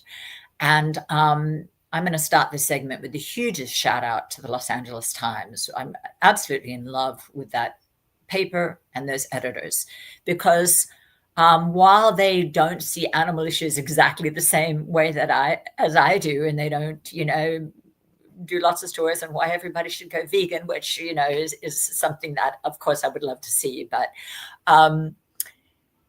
what Dawn Watch, my organization, was set up to do was to encourage the media to do a better job of covering animal issues so that people can make informed choices in line with their own values. And part of doing a better job of covering animal issues is to take them seriously. And God bless the Los Angeles Times for being willing to put animal issues on the front page on a regular basis, as if they matter. The Los Angeles Times isn't covering them on the back page every now and then. And so I just love, and when I say as if they matter, of course, I'm being ironic there, because they do matter. Because the story that I want to talk about today on the front page of the Los Angeles Times on Saturday was that ranchers who've had it with wolves killing their livestock are looking for permission to shoot the wolves. And there it is. Thank you, Tony, for showing that front page story. And thanks, Tony. The reason it is such an important story that belongs on the front page is that this is a subsidy to the cattle industry. It's a subsidy that the vast majority of people are not, when I say subsidy, allowing ranchers to kill them. And we're also going to talk about in Santa Fe, the government's actually killing them. So when the government's killing them, it's a direct subsidy. And allowing ranchers to kill them, and the the DA in Sierra County has said she's unlikely to prosecute the ranchers if they do kill them, even though it's illegal and against. I'm sure the killing's already going on now. Yeah. Yeah. So. And the reason that's an indirect subsidy in that Californians are paying money. We have our budget going into protecting wolves, but then because the ranchers don't like them, we actually have the ranchers being tacitly allowed to kill these wolves who the people are paying to protect because we give a darn about them and because we want wolves out there. And this matters that we're subsidizing the cattle industry because the cattle industry is destroying the planet.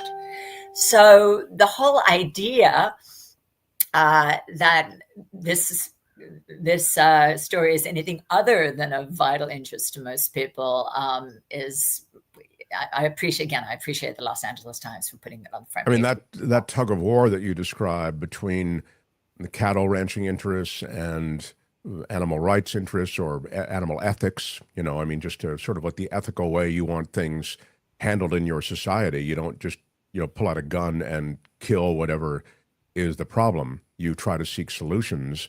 And I'm sure the farmers would say, well, we tried to seek solutions and we can't find them.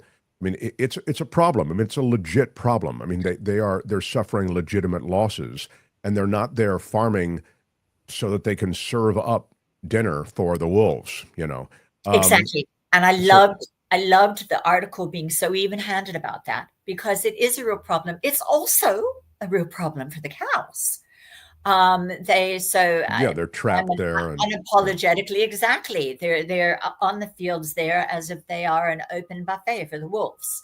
So, and I'm unapologetically an animal rights activist, and that's going to be the number one concern that I'm going to speak about. So I care deeply about the wolves who have a buffet in front of them and do what becomes instinctive and is natural for them to do, which is to go for the easiest dinner there is.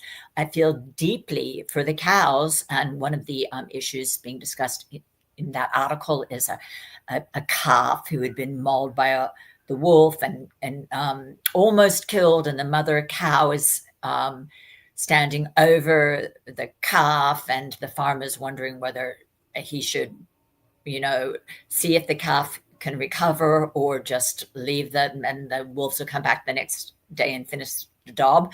Now, of course, when the ranch is talking about seeing if the calf will recover, that's so that the calf can grow up and then he can slaughter the calf and right. Make money there. So and a death in a slaughterhouse is not better than death by a wolf, and anybody who thinks it is doesn't know anything about what's ahead for that calf. And let me also mention that the vast majority of animals who are eaten in this country live on factory farms. They are not out in the fields as we're seeing in this article.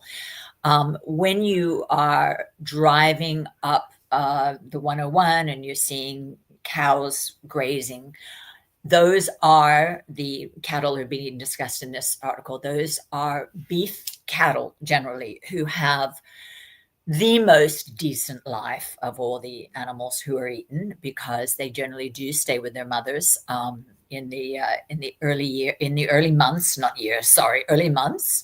and eventually they end up at Harris Ranch in those disgusting feedlots where they're standing knee deep in their own manure, and everybody drives past and just can't believe this is the life we're relegating animals to.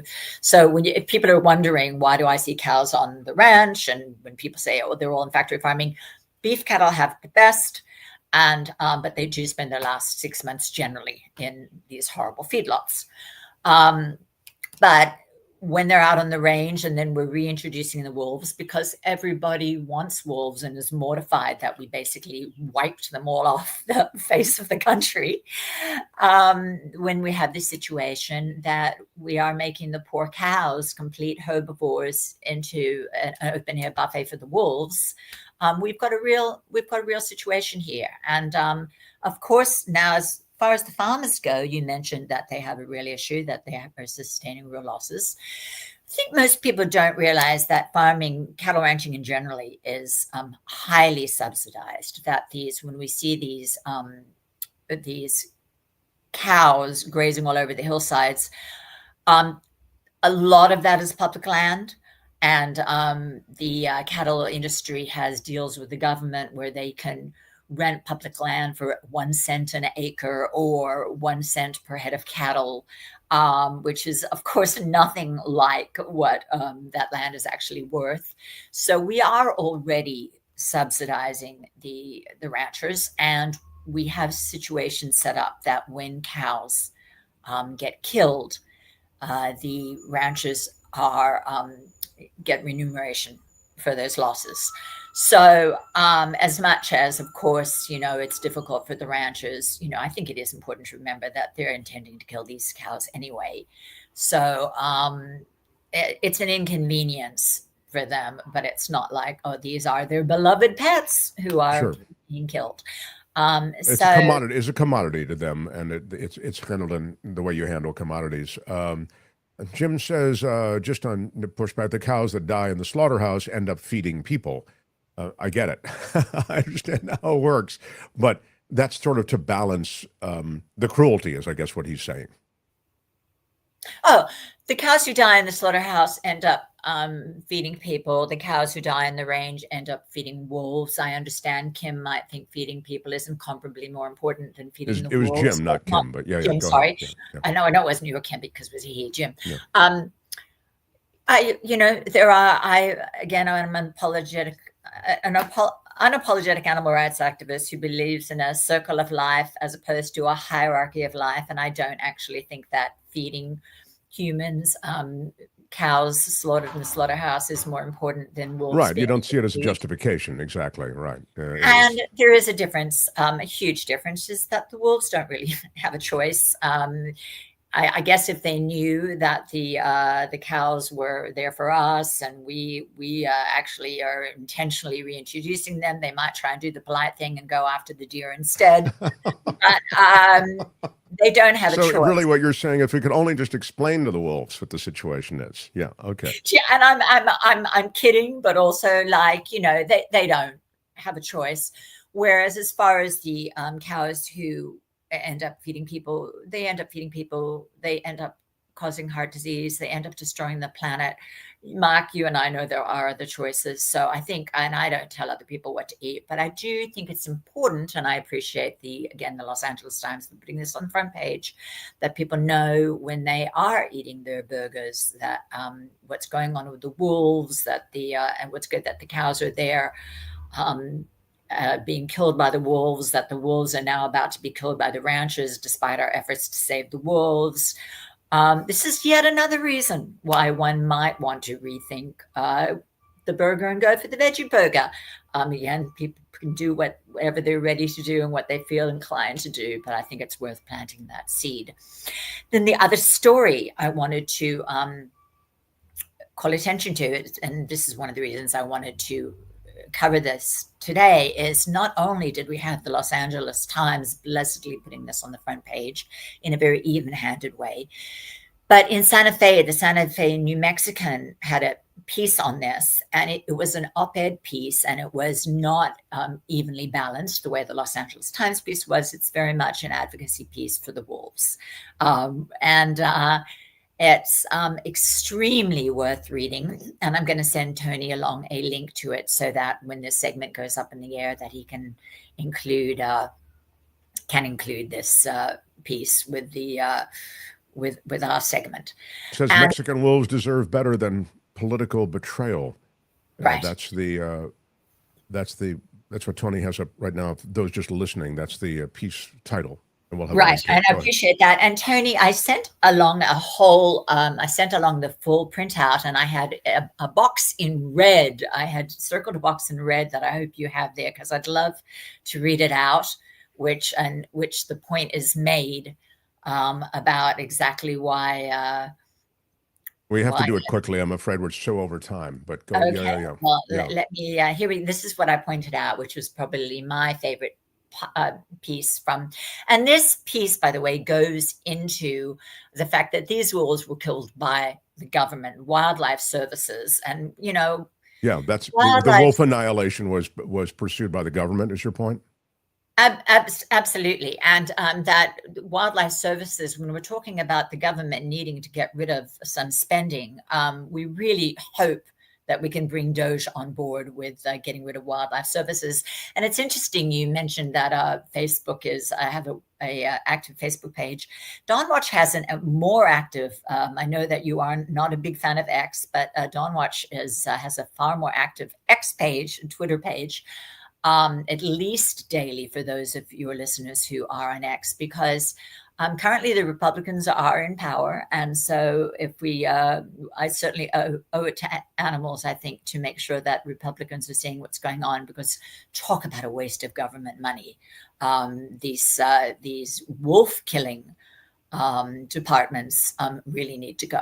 Let me just read this really very quickly, because we really are so out of time. Absolutely. It is preposterous for humans to raise animals for livestock, it says, for their wool, their meat, eggs for human sales and consumption, yet not accept the risk they take by forging into that line of work. The wolf was here well before the Europeans, starting with the Spanish, introduced cattle and sheep. The wolf was here before the Europeans introduced cattle and sheep, is the point. To get angry and vengeful and have a government pursue their retaliation for being hungry is the height of colonial superiority. It's a really interesting argument that this is sort of the extension of colonialism for the government to then annihilate this predator that was there before the government showed up and before these creatures that were associated with that colonialism showed up. It's fascinating. Yeah, really And interesting. it's a shocking waste of government money, both is spending it on killing the wolves. It's very much like the Mustang roundups, that the amount of money we spend getting rid of the wild horses that everybody loves at the behest of the cattle industry. And well, it's now also done recklessly. I mean, it's not done with any sense of a strategy that makes sense even. The cruelty is completely part of a recklessness, isn't it, Karen? Absolutely. And in this case, we have the situation where we're paying so much money to restore these wolves, and then we're letting the cattle industry kill them in California or in New Mexico. The government's actually doing it for us. That's so crazy. Just absolutely crazy. I'm so glad you brought this stuff to us. I'm grateful for your presence the first Monday of every month. Dawnwatch.com. Apparently she's smoking hot on X, if you love that platform. And you can find her on Facebook as well. And you can find her here, as I say, the first Monday of every month. Thank you so much, Karen. I look forward to the next time. Thank you for covering these issues. All right. Join the flock again next time for A Word About Animals on The Mark Thompson Show.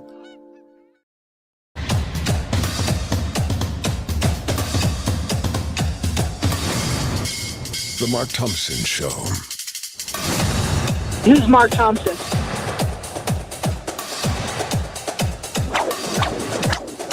Feels great. When they raided Mar-a-Lago, God didn't like that.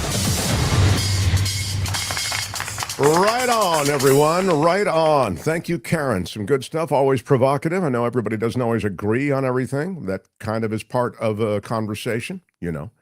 How about this? A $20 super chat from Susan saying, love you and your team.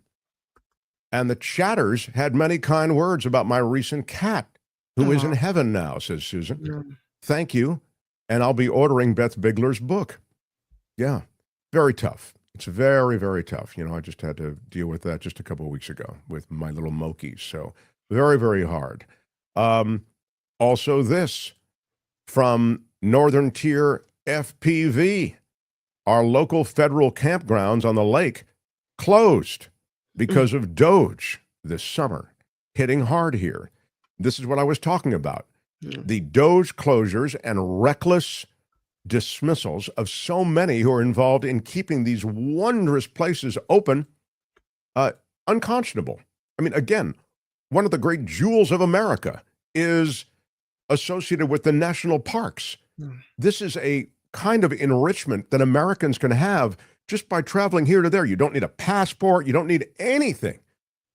You just need the desire to go to these great places. And now the park rangers and the administrative management that's required to keep these great places open to tourists, it's all been gutted. Yeah. They're hanging these massive signs off of, I don't know if it's Half Dome or wherever in Yosemite, talking about the cuts that are being made and how it's hurting national parks and state parks and places that people go and enjoy and love. And now the Trump administration is opening a lot of our natural resources, even here in California, the national forests, to logging. Oh, logging and oil and mineral exploitation. It's like this stuff only exists to squeeze the life out of it. It's just awful. I mean, I understand you need a balance. You need a balance about all of these things and issues that we describe. But some things are over a red line. And again, this national park system is such a wondrous part of life in America. And it's an astounding affront to everything that is American to view that as something that's just exploitable and to dismiss all those people and make it open season on logging and mineral and oil exploitation. It really is. The last thing I'll say about that, and then I'll get to Dave's comment, but the last thing I'll say about that is, you know how I feel about this just generally in this country. You, the American public, you get nothing for your land being exploited for minerals, logging, and oil exploitation. You get nothing. So they drill along the Gulf Coast. You people on the Gulf Coast get nothing. You don't enjoy any profit participation, any revenue share. You get nothing. They are spoiling all of these landscapes across America. They're pumping that oil out of your land, and you get nothing. I love this idea somehow that, well, the oil interest, it's good for America. No, it's not. No, it's not. That oil, does it stay in America? No. It goes onto the open market. You've heard me talk about this before. It should stay here. You want to drill here? That oil stays here. You want to make America energy independent, which, by the way, it already is. But if you want to play that over and over and over, that old line, then really make it energy independent. Our oil is ours. Give us a rev share. Instead, it's just the opposite. They discount these leases and they let these oil companies drill across America on their own at a discounted rate. And then that oil goes out of the open market and that money goes into stockholders' pockets and all of those companies' coffers. It's outrageous. You should be outraged by that. So it's not just the spoiling of the national parks. It's the fact that they are taking advantage of this and then pocketing the profits. But boy, if those companies get into trouble, who bails them out? You do. You bail those companies out. All those subsidies, even the discounted leases, you're paying for it. That doesn't sound fair, Mark. There's nothing fair about the way we handle corporate polluters and corporate America. So the Deepwater Horizon drills in the Gulf. There's a huge accident. We've got to clean it up. And they're still paying the price along the Gulf Coast. I mean, what's happening on the Gulf Coast and has happened on the Gulf Coast historically is part of a long conversation. I'd be happy to have it another time. But just trust me, it's a monument to the way Americans have been taken advantage of by big corporations. That's a pay-to-play situation completely. You said you get nothing twice without the real you get nothing. Oh, you're right. You get nothing. You're right. Thank you. You're I needed absolutely it. right. I'm really slipping. I think it's a cold. It is still, it's still hanging. That's not fake. Yeah. That's real. Yeah. So sad. Now to Dave's comment, which is funny. $5 super chat on the briefings that Donald Trump does not read. They're looking at different ways to reconstitute them, put them on video, short videos that include his name and have an anchor like Fox News Channel because he likes to watch that kind of thing. Have they tried putting the presidential daily briefing into a cheeseburger, Dave asks. Yeah. Maybe serve it with a Diet Coke, That is smart. Dave, they need you desperately at the National Intelligence institutions. Martin Van Own, thank you for a $2 super sticker. Appreciate that. Thanks for the support and thanks for all the love. Donald Trump reads at a 6th grade level, says Luis. Quote, I will impose tariffs at dawn. I will remove tariffs on the White House lawn. I'll manipulate tariffs because I'm a con. Oh, little Dr. Seuss. Yeah, very there. Dr. Yeah. Seussy. Loved it. Mhm. Yeah. And last angry Manny says, you're forgetting to mention that Republican lawmakers had consistently blocked President Biden and Vice President Harris's border and immigration reform efforts. Yeah, that was implied. You're right. I said that bipartisan bill that was, we're talking about the border before. Yeah, that was sidelined, of course, because Trump had said, don't pass that immigration bill because I want to use immigration in my campaign. I mean, he articulated it just that way. And he was right. It became a real winner for him. But too little too late, I thought, by the Biden administration on immigration. But again, as you say, it was a political football, and it's been used as a political football for a very long time. New York Times article on this Palantir thing, very scary, says Carol Ford. Yeah, I'd read it if I were you. It's a truly scary change in what American life will be. The ability to take all of your personal data and exploit it. And Palantir is saying, hey, Palantir is a data company. They're saying, look, we're a data collection company. We don't really influence what's happening with our data. That's the high ground that they've found. But we know what's happening with their data. Yeah. And so critics of the Trump administration, immigrants, those who are here under questionable legal status, I'm talking about, and I'm not a fan of open borders at all. But I'm suggesting that people who have come here and legally are seeking asylum and have court dates, they deserve to see that court date through. Now they show up to court. It just happened last week. They scoop these people up and they're arrested. It's outrageous. They're actually going through the legal process that so many Americans want them to go through. Mm-hmm. And they're arrested by masked ICE agents. I mean, it really is Gestapo-like. And we as Americans should be ashamed of this. Instead, the administration takes victory laps on this stuff. And Ice Barbie, she goes for photo ops down to El Salvador. Then she's got those spots running all the time. It's the whole thing is it's misguided, and then it is perverse and deliberately cruel. That's what I would say. Delette Siegelman Jackson says this is one of the best shows ever. I love that. Well, I can't improve on that. That is where I'm going out.